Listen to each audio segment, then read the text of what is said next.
I think it's fair to assume that something everyone in this room has, if not most of the world has, is social media. In fact, according to Statista.com, around 3.6 billion people have social media right now. I think it's also fair to assume that, like myself, many of you also spend far too much time on these social media platforms when you could be doing something a lot more productive. An example of this in my life is something called the YouTube rabbit hole. You all know how it starts. You get a little start on a project, maybe you get a good bit of it done, and you think, oh, I'll just take a 5-minute break here, maybe watch a video, and then you watch another one, and then you watch another one.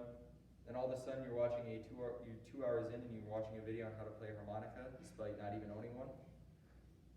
So this just goes to show that social media has gotten extremely good at having us waste our own time when you could be doing something a lot better. In fact, according to Forbes.com, most people on average spend 2.5 hours a day on social media. Now it's important to know how these companies make their money.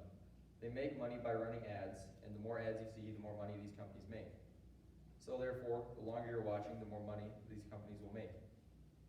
So because of this, most companies have integrated an AI to kind of compile a profile about you so they can find out what you like to watch. These AIs will watch how long you're watching, what time of day, anything about you, just to try and get a profile about you to find out what you're interested in.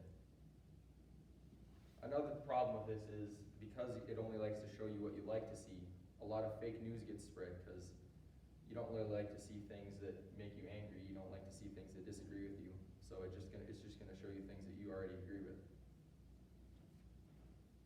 So by now it's pretty obvious that most of these social media companies don't care very much about your physical or mental health, because again, it's pretty obvious that sitting around on your phone for 8 hours a day isn't really good for anyone. And a lot of negative effects we have are on friends and family.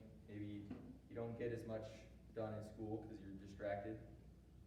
Maybe even socialization, like that. Here's a common thing that most people do. Maybe you're walking by someone in the halls, maybe you don't want to talk to them, you just pretend, start swiping through your phone, they're gone, done.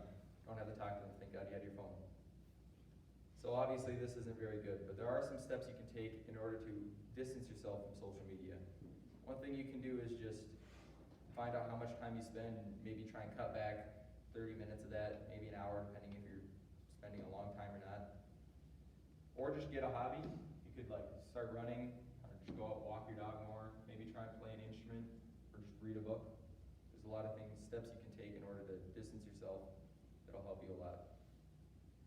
So I don't think social media is completely bad. I believe it can be used for a lot of good, such as spreading awareness on a cause, looking up information you might need to know, or simply just reconnecting with friends and family that live maybe on the other side of the country. But I do believe that we use it too much and that it can be a great tool